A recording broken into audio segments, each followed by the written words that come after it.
mensuel de l'actualité économique sur la télévision du Burkina. Ce programme qui est né du partenariat entre la Chambre de commerce et d'industrie du Burkina Faso et votre chaîne nationale. Le 33e numéro de votre émission se consacre à un état des lieux du secteur privé au Burkina Faso et des perspectives économiques pour 2021. Et notre invité pour la partie entretien, c'est M. Issa Larba Kobiarda. Il est le directeur général de l'économie et de la planification. Mais avant, l'actualité économique avec Dramane Dadian.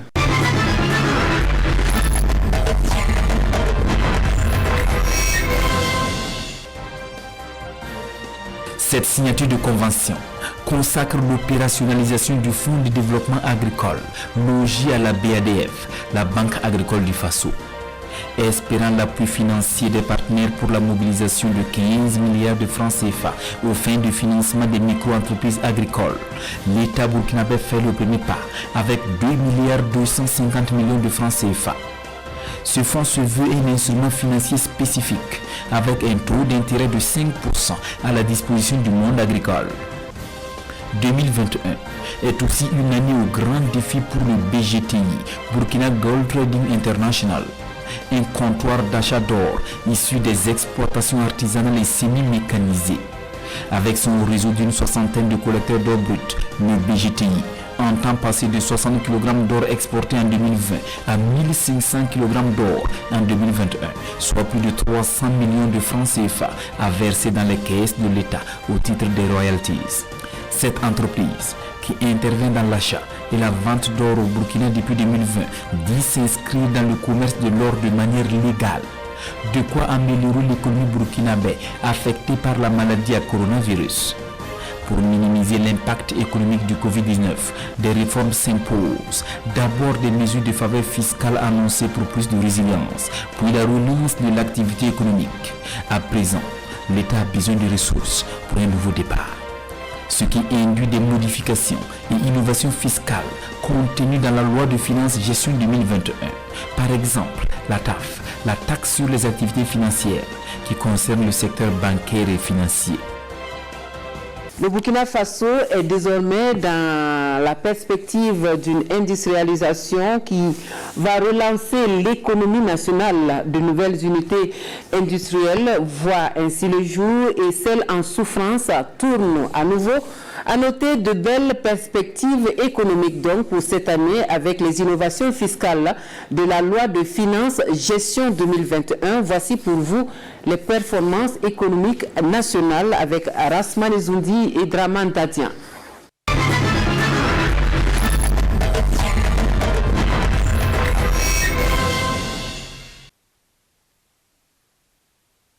2020, une année économiquement éprouvante à cause de la maladie à coronavirus, des prévisions fauchées et des ambitions revues à la baisse. À la Direction générale des impôts, il a fallu innover pour éviter le chaos. 32 milliards de francs CFA mobilisés pour le compte des collectivités territoriales et 861,9 milliards de francs CFA au profit du budget de l'État, soit un taux d'environ 102% par rapport aux prévisions de la loi de finances rectificative. La progression est de 2%. Ces taux de progression restent quand même en deçà de ce qui était attendu. En 2019, dans le cadre de la loi de finances initiale, il était attendu quand même un taux de progression de 14%. Voilà, c'est la situation sanitaire qui a dû justifier donc la révision donc des objectifs. Voilà, on a atteint l'objectif, mais en termes d'évolution, voilà, il y a toujours quand même un manque à gagner dû donc aux effets de la Covid. Mais les réformes entreprises par le gouvernement ont eu pour effet la résilience au Covid-19 et la relance économique donne un souffle nouveau au secteur privé. Si on veut être beaucoup plus analytique, on peut dire que les grandes entreprises ont contribué à hauteur de 84%. Les moyennes entreprises ont contribué donc à hauteur de 9% et les petites et micro-entreprises ont contribué à hauteur de 6%. Ici, des chefs d'entreprise, des industriels reconnaissant des efforts consentis par le gouvernement pour redonner vie au secteur industriel. Ils sont là pour la rencontre bilan de mise en œuvre des 49 recommandations issues du Symposium national sur l'industrie en 2018. Et nous avons réussi à mettre en œuvre 47 recommandations. 40 ont été totalement mises en œuvre, il y en a 7 qui sont en cours de mise en œuvre, il y a uniquement 2 recommandations qui n'ont pas été mises en œuvre. Donc déjà sur le bilan a été jugé très satisfaisant. Maintenant, nous avons analysé donc les éléments résiduels et nous avons tenu compte donc de l'environnement africain avec l'avènement de la zone de libre-échange continentale, mais aussi regarder donc les nouveaux problèmes donc, qui sont apparus lorsque nous avons fini de mettre en œuvre donc, ces différentes recommandations pour donc réintégrer des nouvelles actions à mener, des nouvelles décisions à prendre. Et bien entendu, dans le seul but donc, de continuer d'accompagner les acteurs qui interviennent donc dans le secteur donc, de l'industrie. Aujourd'hui, nous avons pu nous rendre compte que si nous n'avions pas eu une écoute particulière aux attentes donc, des industriels, il pouvait se passer une véritable catastrophe au Burkina, à savoir la disparition d'énormes entreprises, même séculaires. Hein. La preuve, c'est qu'il y en a qui ont disparu, qu'on n'a pas pu secourir. Donc, c'est pour vous dire que c'est très important toutes ces mesures qui ont été prises et les efforts qui ont été conjugués pour pouvoir les mettre en œuvre à la bonne satisfaction des entreprises. L'industrie burkinabé sort de sa léthargie. Elle se porte de mieux en mieux, faute des acteurs qui plaident pour l'accès des jeunes industriels au financement. La création de l'emploi pas forcément par l'industrialisation, où véritablement il y a besoin de main-d'œuvre et tout ça. Donc les jeunes sont véritablement intéressés, les jeunes accompagnent, mais les jeunes également ont des initiatives dans ce sens-là. Et la difficulté des jeunes est connue de tout le monde. C'est l'accès au financement. Le problème de la jeunesse, c'est quoi? Des entrepreneurs jeunes. C'est d'abord des problèmes de fonds propres, si ils ont les idées. Il va falloir qu'en dehors des instruments qu'on met à la disposition de ces jeunes, pour améliorer le climat des investissements, pour les pousser à investir, améliorer le climat des investissements par les dispositifs institutionnels et l'amélioration des infrastructures également pour accueillir tous ces investissements, il faut résoudre le problème de fonds propres et résoudre le problème de partenariat. Et il y a des mécanismes. Il y a généralement donc, ce qu'on appelle les fonds de capital risque. Il y a également les fonds de participation. Il y a les fonds d'investissement, il y a les fonds de garantie qu'on peut mettre en place aussi.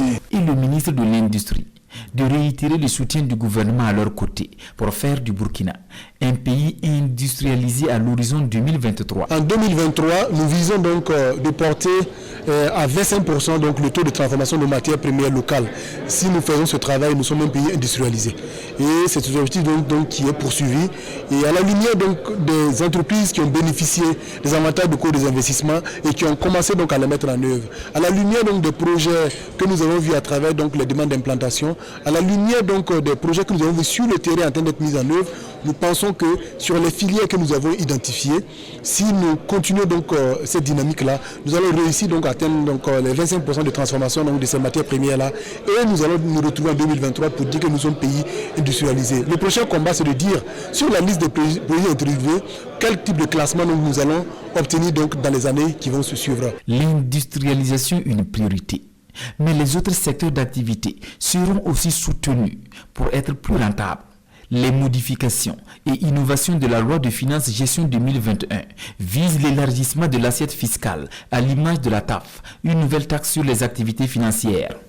Ça veut dire que l'institution de cette taxe va apporter au budget de l'État un gain net de plus de 6 milliards de francs CFA. La deuxième innovation qu'on peut noter par rapport à la loi de finances 2021 est l'élargissement du champ de la contribution du secteur élevage, voilà, pour prendre en compte les produits de la pêche et de l'aquaculture, à savoir les poissons, les crustacés, les grenouilles, qui sont des produits qui sont de plus en plus produits au Burkina. La troisième innovation qu'on peut noter, c'est au niveau de la réforme de la contribution des micro-entreprises. Des réformes pour booster l'économie et améliorer du même coup le budget de l'État qui se chiffre à 2110,974 milliards en 2021 avec un besoin de financement de 540,8 milliards de francs CFA.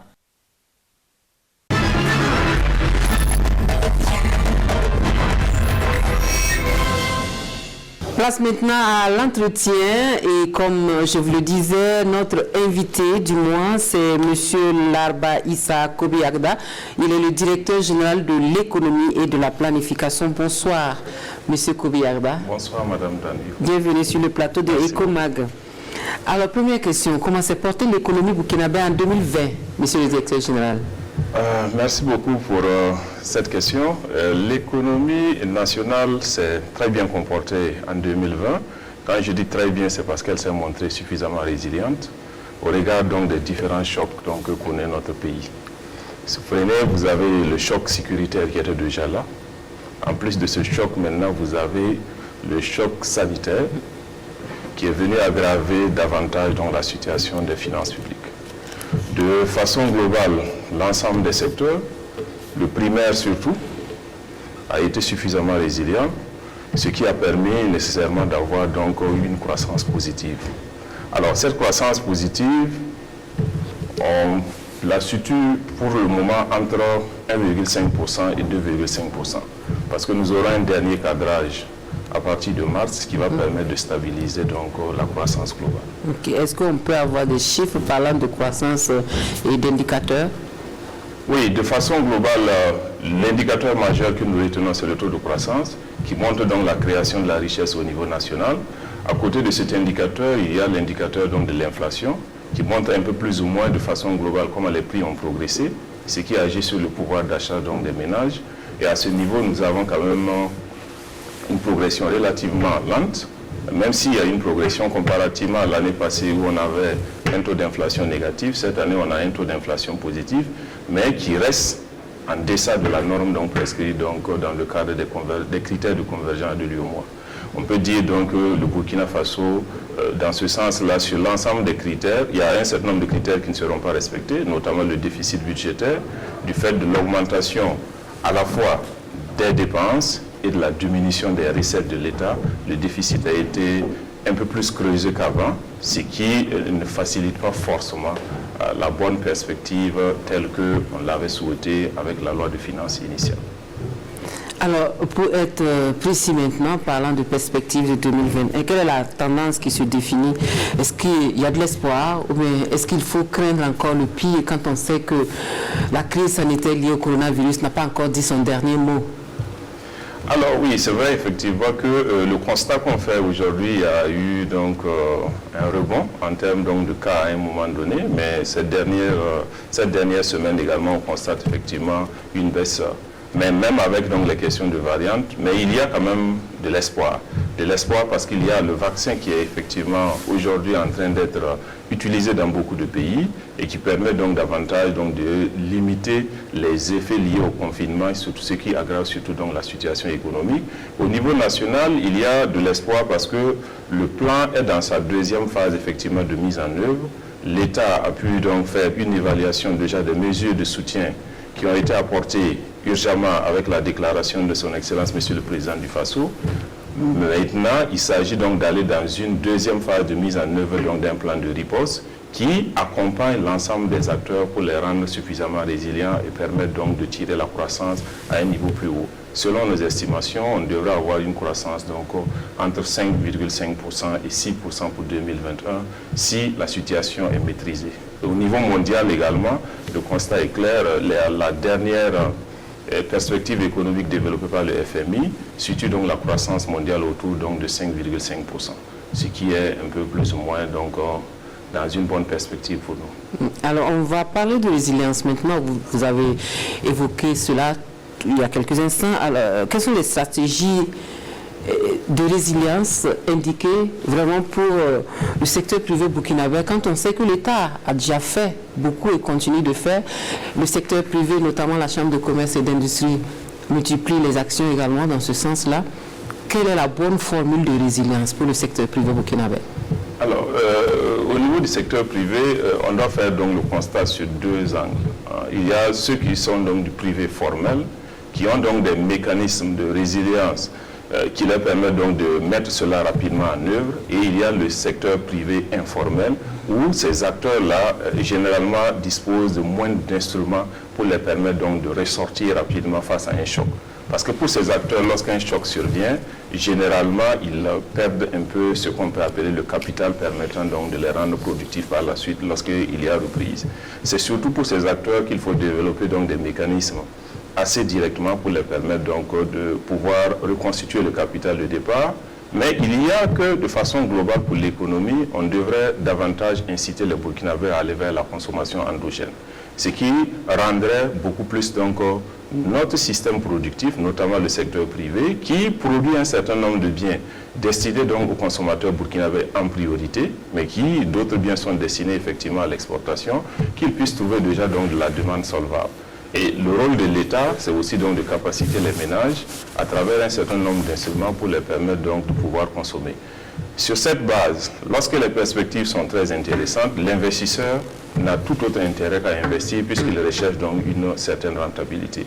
Mais au demeurant, l'État doit travailler donc sur le cadre global.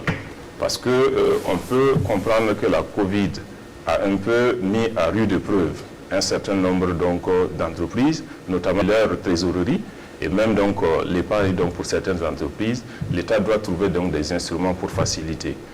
L'option Free Covid, qui est le fonds de relance Covid qui a été mis en place donc avec l'accompagnement du secteur financier, devrait trouver une bonne place à partir de 2021 pour garantir donc au secteur privé d'accéder assez facilement donc à des financements, mais les permettre donc d'investir dans des secteurs suffisamment porteurs. On pourrait croire que le salut viendra certainement du nouveau référentiel de développement qui devrait remplacer le PNDS. On sait que le document est en cours d'élaboration. Il faut peaufiner certaines choses, mais est-ce que vous avez une idée exacte de la date du mois de lancement de ce référentiel? Oui, merci. Effectivement, l'équipe de rédaction s'est réunie pour finaliser un certain nombre d'éléments clés liés à la rédaction. Le diagnostic est suffisamment posé et nous avons également au niveau de la Direction générale de l'économie et de la planification conduit donc deux études. Une étude sur l'évaluation déjà de la réponse gouvernementale qui va être reversée au comité de rédaction, mais une autre étude donc sur l'impact socio-économique de la Covid-19 sur l'économie nationale, notamment le secteur privé, que ce soit sous l'angle formel ou informel. Et tous ces rapports-là vont être reversés au niveau donc du comité chargé de l'élaboration, pour lequel comité est composé de beaucoup d'acteurs donc de la DGEP, piloté par le secrétariat permanent donc du PNDS actuel. Et sur cette base-là, l'échéance qui est prévue en termes d'élaboration donc des différents drafts, nous devons être rendus à fin avril 2021 avec un nouveau référentiel qui devrait être présenté en Conseil des ministres et par la suite donc à l'Assemblée pour que nous puissions aller vers sa mise en œuvre à partir donc de début mai 2021. D'accord. Alors, une dernière question, monsieur le directeur général de l'économie et de la planification. On sait que les politiques et tous les spécialistes de santé appellent les populations à vivre avec le coronavirus parce que la crise, elle est là. Et aujourd'hui, qu'est-ce que vous pourriez dire au secteur privé burkinabé, parce qu'on sait qu'il faut faire les choses autrement? Qu'est-ce que vous pourrez leur dire comme dernier message pour cette année 2021 et pour la suite? Oui, je pourrais dire principalement que la Covid-19 a constitué effectivement une difficulté, et même peut-être va être toujours une difficulté, mais c'est également une grande opportunité.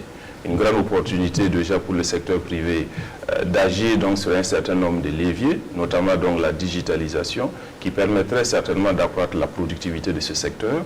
Mais cumulativement à cela, il y a des opportunités qui s'ouvrent du fait également de la limitation des échanges, ce qui a ramené les États, même les plus libéraux, à se concentrer bien sûr sur leur capacité de production nationale.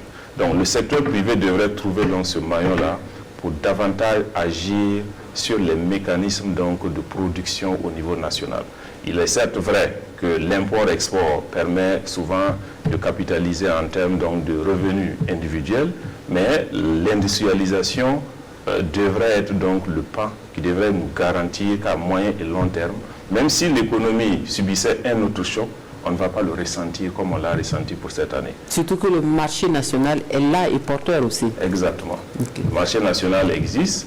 De plus en plus, vous avez donc ce qu'on appelle donc une classe intermédiaire qui émerge au niveau national. Ça veut dire donc qu'ils ont cette capacité de consommer un certain nombre de produits pour preuve que ces produits répondent effectivement à leurs aspirations en termes de qualité, en termes de présentation, en termes bien sûr donc de communication pour leur faire comprendre que ce produit est mieux adapté ou encore beaucoup plus adapté que les produits donc étrangers. Merci. Je pense que c'est une grande opportunité pour le secteur privé. Merci beaucoup, monsieur le directeur général de l'économie et de la planification, d'avoir été notre invité ce mois-ci pour nous parler de faire un état des lieux de l'économie du secteur privé burkinabé et parler des perspectives pour l'économie nationale en 2021. Merci beaucoup.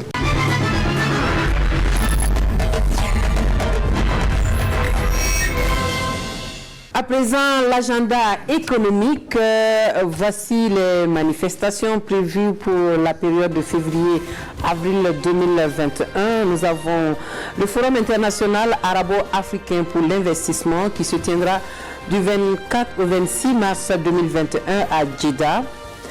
Et nous avons la 29e foire internationale de Dakar, FIDAK, qui se tiendra du 25 mars au 8 avril au parc des expositions du 6S à Dakar. Donc, nous avons la 3e édition de la foire CEDEAO et des pays amis du 1er au 12 avril 2021 à Abidjan. Et enfin, la 3e édition de la foire universitaire et scolaire de Ouagadougou du 7 au 10 avril 2021.